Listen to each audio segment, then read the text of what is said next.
the podcast in which one man strives to level up his geekhood and helping you do the same, one battle at a time. Now, let's get geeky with Gamer Leaf.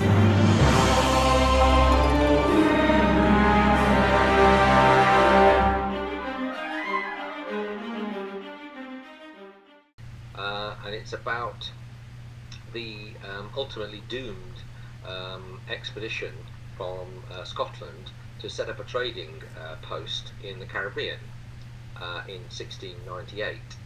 Not a lot of people know about it, but it was a very crucial point in Scotland's history, because 50% of the gross national product of Scotland at that time was tied up in this expedition. They tried to get finance from all over the place, Holland, Germany, England even, but everybody backed out because basically they didn't want another rival in the Caribbean. So Scotland had to fund it themselves, sent out ships to the Caribbean, to the Darian Peninsula, based on slightly dodgy information, and it wasn't as good as they thought. And within 3 years, I think, possibly 4 years, 1702, everybody was wiped out. It was just derelict huts, and they basically had to come. They limped home. A few people limped home, and the expedition was totally lost and bankrupt Scotland, to the point where just a year or so later they had to agree to the Act of Union with England, and that's how England and Scotland came to be joined together. So it's quite momentous in terms of history. Ogre Cheerleaders is a light-hearted card game where players are trying to recruit the best squad of ogre cheerleaders. The way that works is each turn you play an ogre onto the field and resolve the card effects. The cards rearrange or manipulate what's on the field in some way, with the goal of arranging them into different formations that you can score, such as multiple cards next to each other that have the same value or are from the same team. It's a fun and silly game for ages 8 and up, so it's easy enough for anyone to learn how to play. Games are quick and last around 10 minutes or less, and it's a single deck of cards, so it's easy to bring it with you and play a few games at the restaurant while you're waiting for your food, or if you just don't have long enough to play longer games. We call it a 2-ish player game, which means that it was made to be played by 2 players, but you can add an extra player or 2 to the game and it still works just fine. The game will just involve more luck the more players you add. The artwork really helps bring the game to life, and will have you laughing each time you play an ogre cheerleader to the field. Check out the Kickstarter page, which will be live until September 14th. And in the game, you play a Scot entrepreneur, one of the families who went out to Darian, and you're trying to establish your trading post and colony, and try to beat the odds, because the original settlers faced famine, pestilence, war, and ultimately death. Which is where we get the idea of the 4 horsemen of the Apocalypse. So you as a player are trying to beat the odds against those sort of horsemen of the Apocalypse, which represent famine, death, war, and pestilence. And you can either play competitively against each other, against the horsemen, or you can play cooperatively as a team against the horsemen. So you choose which way you're going to play at the start. And it works well either way, which I'm glad to say, because I'm not always a massive fan of cooperative games. So I think they can be quite mechanical. I'll do this, you do that. Too much sort of organisation going on. Whereas in this game, you're all trying to. It's one of our quantum games, so there are 4 worlds. There are 4 players, and you're each trying to develop your own colony. But you interact across the sort of space-time continuum with each other, and you're still battling against the 4 horsemen of the Apocalypse. Oh wow, that's pretty cool. So, what was the inspiration behind you making this game? Well, because a lot of our games, I don't know if you know the sort of catalogue of our back games, but we're interested in history quite a lot, and a lot of our games have got a very historical backstory to them. Promised Land, which is the sort of the Holy Land area, sort of 1250 to 587 BC, about all the invasions, and the rise of the tribes, and things like Canal Mania, about the history of canal building in England, Monastery, which is sort of about the development of a monastery and sort of based on medieval monasteries, DR Congo, which is about Democratic Republic of Congo and how it could be a massive star on the world stage if only it could be developed properly and internally developed, because it's a massive resource. So we're very interested in history. Viking Fury is one of ours, which is again about Viking sagas. So we look for themes, and Steve read a book about Darian, and it sparked his idea off, and then we all collaborate, because there's three of us, and we all come together to sort of work on Darian as a concept. It went through a lot of changes, as do a lot of our games, and eventually we got something we're very happy with. Well, there you go. So some of the changes, like during the playtesting, was there stuff you had to scrap and get rid of completely? Oh, sometimes they changed totally. We had a game called Kings and Castles, which it must have gone through at least 3 totally different versions. Darian has developed a bit more continuously. We started with this idea of quantum worlds, which we took from Nina and Pinter game. So we like the idea of players playing their own world, but playing interactively as well, rather than you all playing on the same board. And so we took that as a base concept, and then worked it up. We've got a nice, we're very pleased with the sort of turn array board that everybody has. You turn a card over, you see where the horsemen are going to be, which world they're going to be active in, and then you get a number of actions. So the lead player will have a certain number of actions, but everybody else will have some actions as well, not as many. So if I recruit crew for my ship, for instance, everybody else gets a chance to do that, use one of their actions to do that. But when they run out of their actions, they've had it, whereas I may still be able to continue. So if I recruit crew, and then some other people do as well, and then I decide we're going to embark and sail, they can choose to embark and sail as well. But if they've run out of actions, when I get to exploring with my settlers and Darian, they might have a turn action left to do that, so they'll have to wait till they're the lead player to do that. So it works quite nicely. So there's not a lot of downtime, people are always involved, and that sort of action array is quite novel for one of our games. We've never used it before, so we're very pleased with that. Cool. Would you say that's the thing you're most proud of for this game? Yeah, I think it really makes the game tick over. So because we did History of the World, again another very historical theme, and people complained that it was too much downtime, which I don't quite agree with. If you're planning your move and you're watching what other people are doing to react to it, that I don't call that downtime myself. But so we didn't want it to have downtime in this game. So this mechanism allows you to be involved, because you have to make a decision. You're going to follow my lead when I take a turn, or you're going to wait and save your actions. So that you're never not doing something in the game. And yeah, I think that's very important in modern gaming. You need to get people to feel they're involved most of the time, even if it's in a minor way. Cool. So you talk about action. So how would that look? Like if we were sitting down at the table to play the game, like me and you, how would that look? Like what kind of actions? Map in front of you. My world will be opposite me. Your world will be opposite you. And the other, if it was just a 2-player game, there'd be 2 worlds that were still represented, but we wouldn't be active in them. Obviously, we'd just be active in our 2 worlds. And we'd each have our action array board in front of us, which is where we store Scots to go out there. We store the goods that we and the gold that we have, and we also, when you get goods back from Darian back to Scotland, you can just, instead of taking wealth, you can take shares in the company.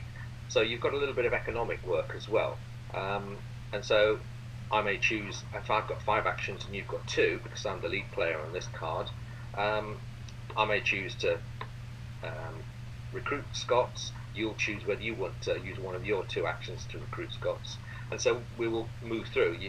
You can do various things. You can recruit Scots. You can move off, embark and move off to the Caribbean. You can offload and explore. You can develop. You can produce resources. You can come back to Scotland, and you can use company business to then turn those resources into wealth, which you might spend later on more recruitment and more exploration. And you can also pray, because the Scots that went out there were very devout. This is the end of the 17th century, remember, and religion is a powerful factor in their lives. And when they're faced with war and death and famine and pestilence, they often turn to prayer as a way to give themselves hope, and also to look for some divine intervention. And so you can use the power of prayer to stem the power of the 4 horsemen. So that's quite a nice idea as well, which we think people will quite like. Cool. So we will take it in turns. I'll be the lead player. I'll have my actions, you'll have yours. If it's a 2-player game, next card, you'll be the lead player. So you may have 4 actions, I may only have 1 action, depending on the card that comes out. And we'll take it in turns, developing our world, turning over the hex tiles to see what's there, whether it's going to be forested, whether it's a plain, or whether it's inhospitable sort of desert, or not desert, but sort of really intractable sort of terrain. And you can then use your wealth and resources that you develop there as your colony grows to actually then build buildings, because that's what they tried to do when they went out there. They tried to build a watchtower, a corral, farming, fishing. They tried to sort of develop in a very basic way to sort of establish themselves, so that they could then grow crops, because they were very much trying to sort of rival Spain and England, who were sort of developing interactions with the natives there to sort of try and get gold and the sorts of things that the Caribbean is famous for, tobacco and sugarcane. And so we'll each try to develop our world. If we're playing competitively, we'll try to do as well as we can, and to beat the horsemen score, because the horsemen get to score points against us as well. If we're playing cooperatively, then we'll be trying to do that together, and we'll both need to have a combined score that beats the horsemen. So it's a game that, because it can be played cooperatively or competitively, I think it gives people the chance to try both. You don't always have to play it the same way, and I think that's important in a game. You want some replayability. I don't like a game where I think after I've played it twice, I think I've seen everything this game's got to offer me. I like a game with some flexibility within the system, so that you feel I learned something there. Next time I'll try something different. Yeah, no, I haven't really heard of games like that where you can change co-op to co-op, where you can be co-op and then you can be against each other. I really like that concept. And I don't hear too many games about history. Is there other games similar to this, do you think, out there? In terms of other designers, or other games besides you guys that are focused on history, or that can be co-op or against each other. I don't know of any games, co-op games that play competitively. I think they're either co-op games or the competitive games. I can't think of another one that no doubt some of your listeners will come back saying, "Oh, what about this?" But I don't know many or any that do both, give you the options for both. But history-wise, a lot of games have a historical theme, but it's a vehicle for the mechanics, and when you actually play, it's all about colours and numbers. Whereas we like to try and get a good atmosphere in the game. So, in Darian, hopefully you feel, you are the Scots explorers and settlers, and it's not just about colours and numbers and patterns. it's just the way we like our games. Really, we do like games that are abstract, but we like a game that combines both theme and good mechanics. Cool. So it sounds like it's more like a civilization building game if I'm following you right. Is that right? In a mini sort of way, yes. Yeah, you are trying to establish your colony, so you're exploring what's there, and then you try and develop it, and you're making choices about when you develop it and how fast you develop it, and the decision making is about when you do certain things, as opposed to if you're playing cooperatively, then you're trying to help each other, whereas if you're playing competitively, then you'll definitely be trying to pull other people back by maybe shipping out when other people haven't got actions, so they can't follow you. They're going to have to use one of their own actions to ship out. So you can make life hard for other people if you're playing competitively. It's like a lot of games. You want people to feel that there's a little bit of skrewage, but not so bad that people feel they're knocked out of the game. Mm-hmm. That's what turned us off quite a number of games. Is if you get too far behind, you've had it. Whereas we don't want that in our games, to be honest. Cool. So what is exactly are the horsemen doing? Like, are you battling them, or are they creating their own civilization, or how do they play into this? They represent the natural forces, such as the pestilence, disease, the fact that the Scots could not create enough food for themselves, and they couldn't trade with the natives enough to be able to feed themselves. So they had famine, and they were fighting against native Indians as well as the Spanish. So there's the war, and eventually they all died, and that's the death aspect of it. So the horsemen, when they come, you turn a card over and it'll tell you which horsemen are in which worlds, and in those worlds you're very restricted in terms of what you can do. So you're looking to work in the worlds where the horsemen aren't so prevalent. So they're a sort of an abstract factor, but we thought we'd like to represent them with a minifig. So we've had a minifig designed, which be on the Kickstarter site when we launch soon, so that each of the four horsemen will have a minifig, and if we get some of our stretch goals, we'll have their avatars, their shadows on Earth. They'll have little smaller versions of them, so that you'll have the main horsemen in one world, and then they're also their shadows will be prevalent in the other worlds as well. So they're always a presence. And they stop you doing things, and they will cause calamities in terms of what their particular type is. If it's famine, then you won't be able to produce food. If it's war, you'll find you won't be able to have movement. So various ways that they influence what you can do. They don't take a role in trying to dominate the world themselves and build stuff, because they represent the abstract forces of nature, but they certainly present a problem for players. Okay, so they're kind of going against you while you're trying to build your civilization then. Yeah, they represent the sort of hardships that the Scots found at the time. Okay, cool, interesting. So, going back to the beginnings and whatnot, how did you get into tabletop gaming? Ooh, that's a long time. We're all getting on a bit now. We're all in. Well, I'm 61 now, and Steve is 58, I think, and Phil is 60 this year. And we've been tabletop gaming and board gaming for since in our mid-20s, so a long time. We started with tabletop American Civil War, and one of the first things we did was design some war game rules for tabletop gaming with the American Civil War, 25mm figures. So we started out doing a lot of tabletop gaming and gradually playing board games, and we got a little bit fed up of buying games, because in the 70s we were sort of paying a reasonable amount of money and then finding out the game wasn't that good, and we arrogantly thought we could do it ourselves, and so we did Angola, which is our first one, which has been very well received over the years and reproduced, and we just got the bug for it, really, and it's a brilliant thing, designing games, even if you never publish them.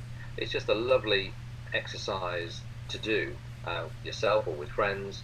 It's great to design a game and be creative, really. Cool beans. So besides this one and besides any of your games, what would be you consider your favorite game out there? Well, I like Great Western Trail a lot. Um, love Sulkin. Very keen on Mombasa as well. There's a lot of the sort of German Euro games I really like. I love Rainer Knizia's Tigress Euphrates. That's quite an old game now, but that's just a fantastic game to play. And design-wise, I don't know if you've heard of Zulu Reto. I don't think so. No. It's just a gorgeously simple design which works so well. I like lots of games, unfortunately. Sounds like it. Yeah. Yeah. Well, there you go. You never run out of something to do. So. And then you got. Do you have a history background too, or you just been designing games forever? Is that how you fund the hobby? Well, yeah, we all work, day jobs, and the gaming is a hobby. It's one that's taken up more and more time as the years have gone by, I must admit. We did everything ourselves. We didn't just design it, but we actually produced them. We got the cards printed and we counted them all out, put elastic bands around them. We had cloth maps, which is an idea to try and, when we started in the early 80s, we were strapped for cash, so cloth maps were a cheaper option, so we would get those printed and we would cut them off these giant rolls and sew them with sewing machines, fold them by hand, do everything ourselves really, because that was the only way we could afford to do it. And then we got a bit of success. People liked our games, which is really good. History of the World did really well, and so then we had money that we could get other people to print them up and pack them for us. So and gradually we've just got more and more able to sort of produce a better quality game, and not some of the more tacky earlier versions that were a bit rough around the edges. And it's a good hobby for anybody. There you go. And they didn't have Kickstarter back then, so how did you get the word out? It was a risk, that's why we didn't want to throw a lot of money at it and then get stuck with games that nobody really wanted to play and we couldn't sell.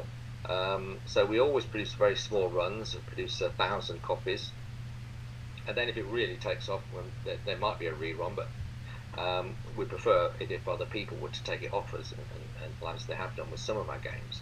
But it's a risky business. I'd say anybody who's a budding designer, be careful about throwing your own money at it. Kickstarter is fantastic, and the other things like Indiegogo. Without that, I think you risk a lot with your own designs, because you can't guarantee people are going to love it and want to buy it. So Kickstarter is great for testing the water, see people enter it. At least you get to cover the costs of producing it, even if you don't sell the rest of them.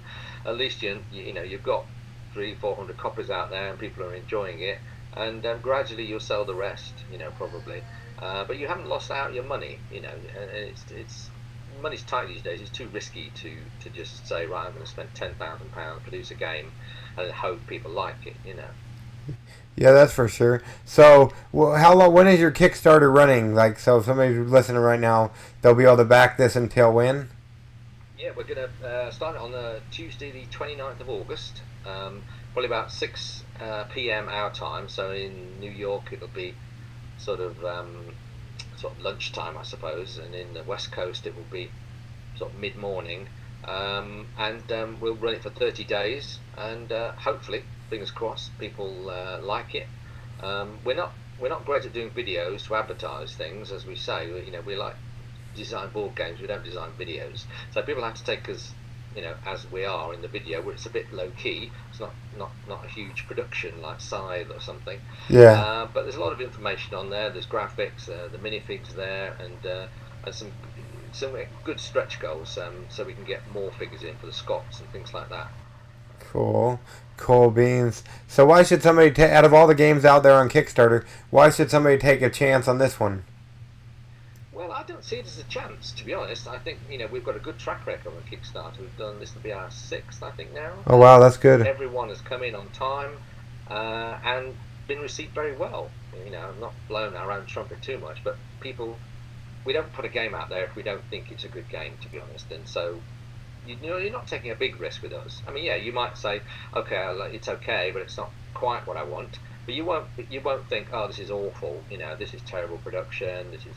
This hasn't been play tested. It doesn't work. You won't get that. You'll get a game that works, and hopefully, it strikes a bell with you. We've got some people out there that really like our games, and so hopefully they'll go with us on this one as well.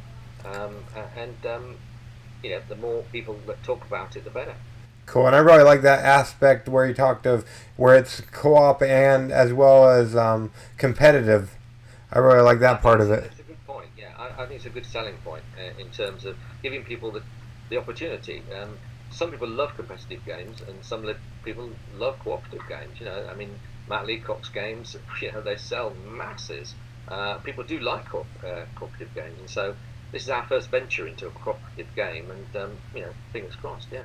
Cool, yeah, so the best of both worlds. So, yeah, if you've been listening, make sure you don't pull over to the side of the road. You don't want to back it while you're driving, but go ahead and take a look at it's called the Darian Apocalypse.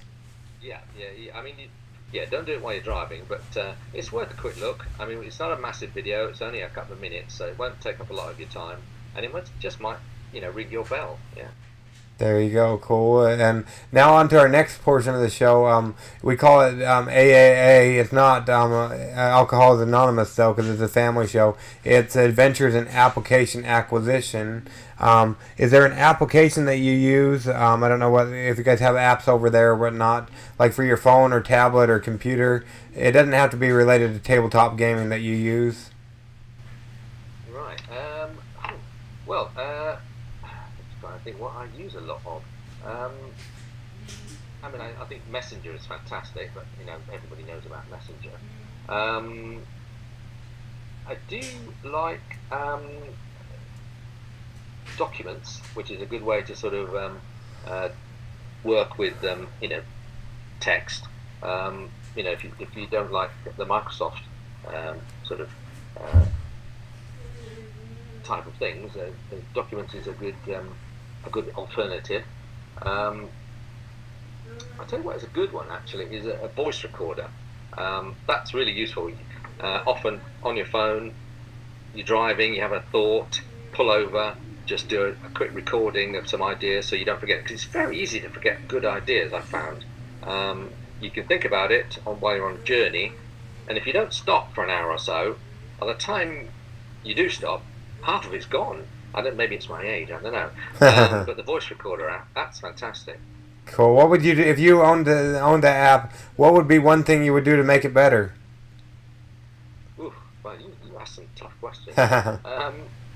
I'm very taken with the idea of this app that people are working on. That it's like a sort of compendium of games and setup and how to set them up. I can't remember what it's called. It might be called Setup, for all I know. But that's a really cool idea. Obviously it will take a lot of work because there's a lot of games out there, and you can't do an app that only does half a dozen games, for instance. But I think that would be a really cool app if they get it going. I don't know. I suppose I think apps are good as long as they don't cost people too much to get rid of the adverts. The adverts really bug me on apps. Yeah, for sure, yeah. So I'd like to. If I did an app, I'd want it to be without adverts, definitely. Cool. So are you talking about Tabletopia, or where you can go in? That's it. Tabletopia, yeah. Cool. Would people be able to find any of your games on there? I don't know. To be honest, currently we've got about 15 or 16 games out there. A lot of them are not in production anymore because they're older. But I don't know. I'd have to have a look.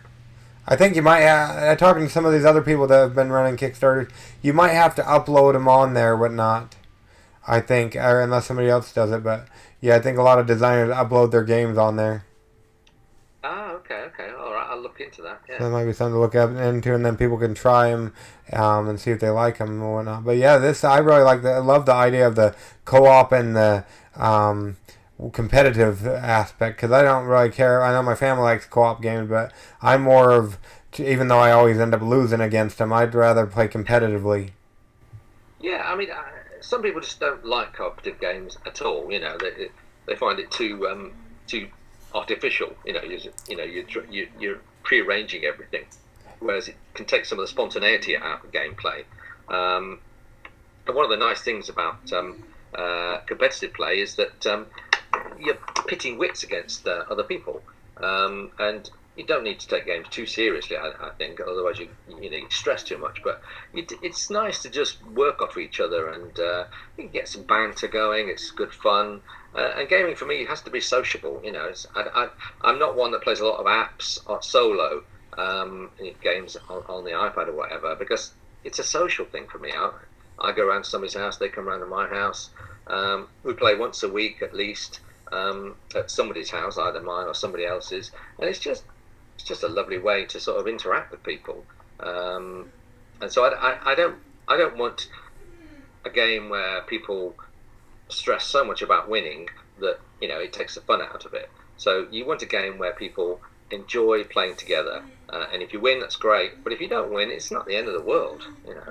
For sure, yeah. Well, that's great, yeah. So, yeah, I hope people will go ahead and take not even necessarily take a chance, because it sounds like you guys got a good track record, but I hope they'll go ahead and check this game out so they can beat the horsemen and either work together or against each other to have fun, bringing the family back to the table and whatnot. Yeah, and we like to think that people can learn something out of the games as well. They'll learn something. A lot of people in England don't know, and Scotland don't know about Darian, so it's a very unknown part of history. So we hope people will enjoy learning a bit about that, and a lot of our games, we hope people learn something out of it, rather than just, it's not like playing Scrabble where you're just doing a certain thing. You're learning about other things as well. Yeah, I really like that aspect of it too, with the history and whatnot. So how many games do you guys, I know you said some of them aren't in production anymore, how many would you say are in production if somebody was interested? Yeah, well Angola is a history game, Canal Mania, Viking Fury, History of the World, and then Brief History of the World, Promised Land, DR Congo. These are all got a historical theme. And then we've had more quirky sorts of games like Steam Donkey. It's a card game about building a Victorian seaside resort in a sort of steampunk environment. That went really well, actually. We produced 1,000 of those, and they were gone within 6 months, which is fantastic for us. And Blooming Gardens, a game about gardening with flowers and snails and pests. Backpacks and Blisters, which is our last one, about walking in the Lake District. We did a revamp of it, a second edition of it, because we did the first one many years ago, and that's gone really well. It's about walking in the Lake District, a lovely map board. So we sort of duck and dive a bit in terms of themes, but a lot of ours are historical. Worship of the World, that was another historical one. So it's Where There's a Will, that's about reading of the will in an old duke's estate. That's very light-hearted. You're playing against each other, trying to get the best things out of the will. Oh, cool. So yeah, we're very keen on a variety of types of games, not just board games, but card games as well. Did you say you have a Civil War game that's still out or not, or was that too long ago? Well, we did. There's tabletop rules called Whipping Bobby Lee, and we do still have copies of it, because obviously it's not as sort of popular a medium as the board gaming. But it's a sort of campaign system for American Civil War tabletop gaming. You do have to have figures to play it, but they work really well. Cool. That one intrigues me. I'm a big fan of the Civil War, and not too much of a buff, but I really like the Civil War for some reason. Yeah, well, it's a fascinating part of American history, and we did a lot of, in our early days, we did a lot of American Civil War gaming, and we got again a bit fed up of the existing rule sets that were out there. We wanted something that was more akin to the reality of it. The fact that you can't do everything you want all at once, and that things have to move when they're given orders. And the fog of war that sort of clouds those issues and makes coordination very difficult on the battlefield. So we try to incorporate that in our rule set.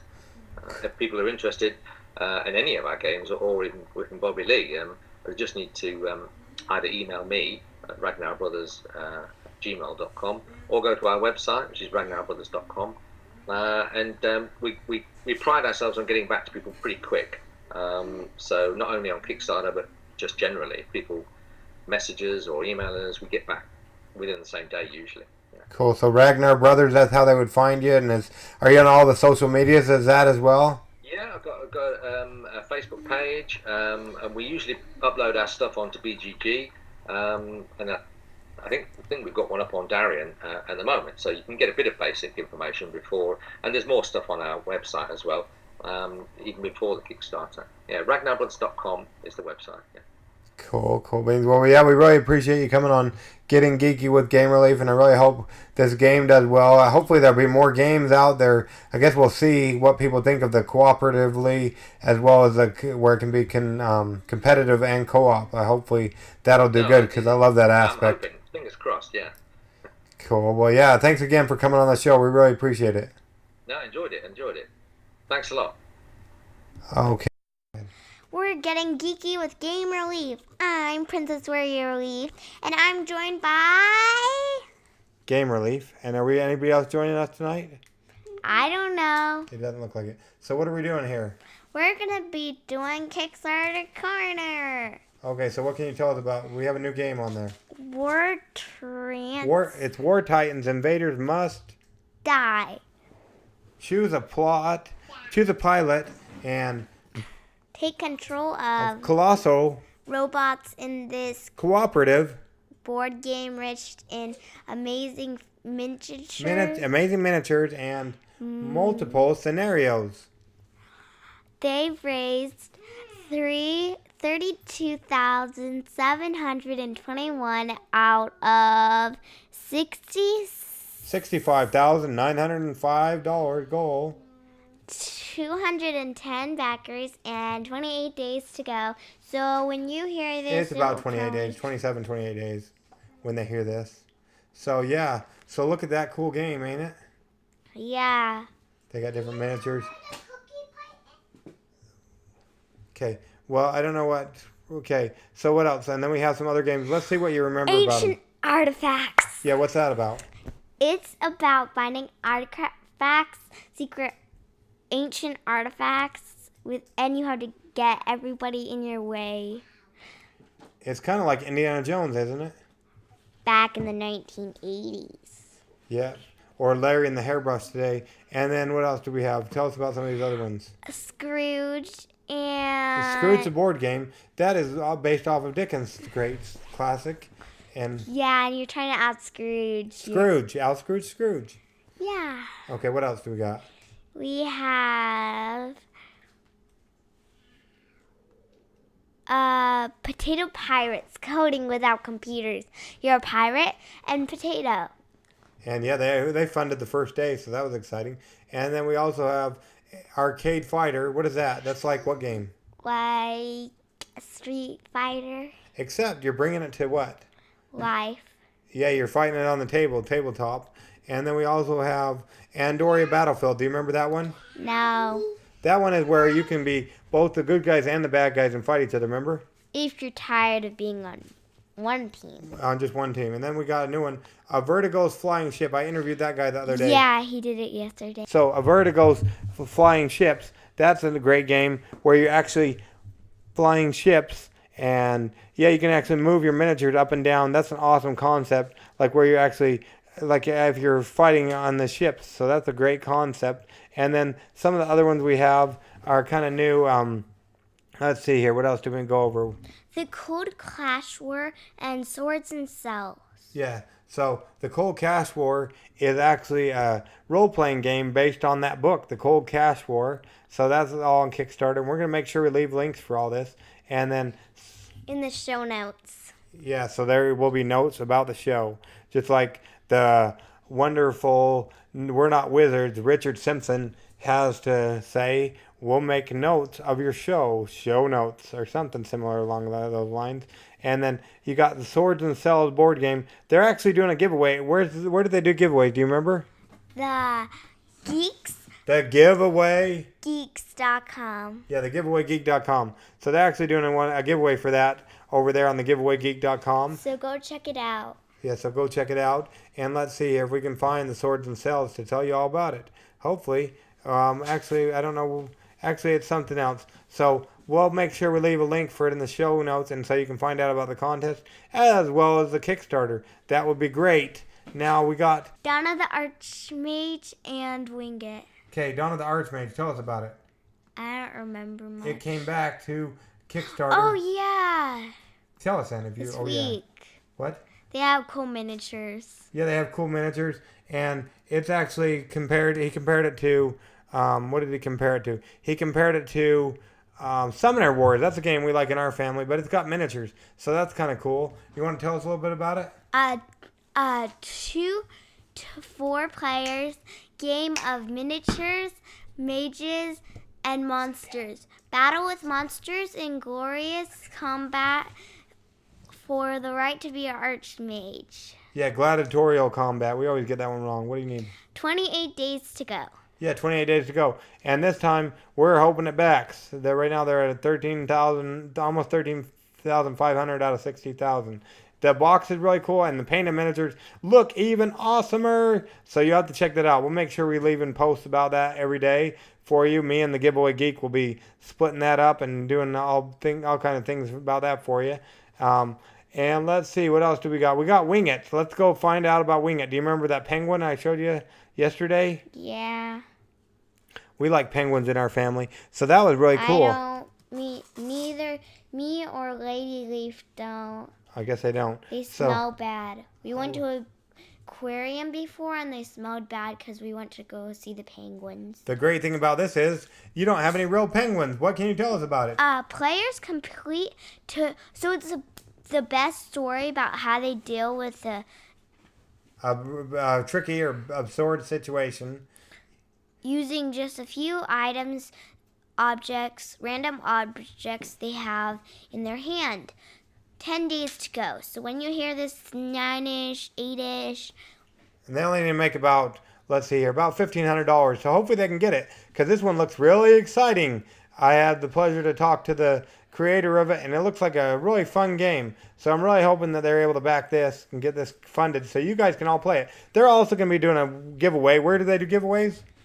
The Geeks. The giveawaygeeks.com. Without the S. So the giveawaygeek.com. And we'll make sure we leave a link to that in the show notes as well. Anything else we can tell them about Kickstarter this week? Everybody's having a giveaway, mostly. Not everybody, some of the people. giveawaygeek.com. And we'll leave the notes in the show notes, so you have notes about the show. We'll go ahead and leave that in there for you. If you have not listened to our Monday's episode, so you can get ready for Monday's episodes, make sure you go back and listen to it. It's Skid, our interview with Skid, because we're going to be starting role-playing on Monday, so you can find out about that. What's going on?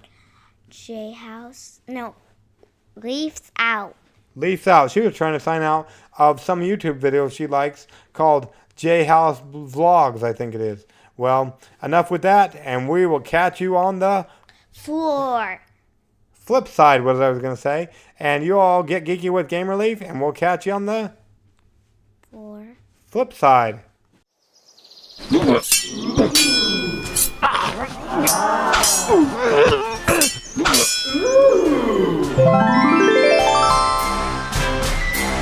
Gamer Leaf levels up. Tune in next week to see if Gamer Leaf's luck holds up.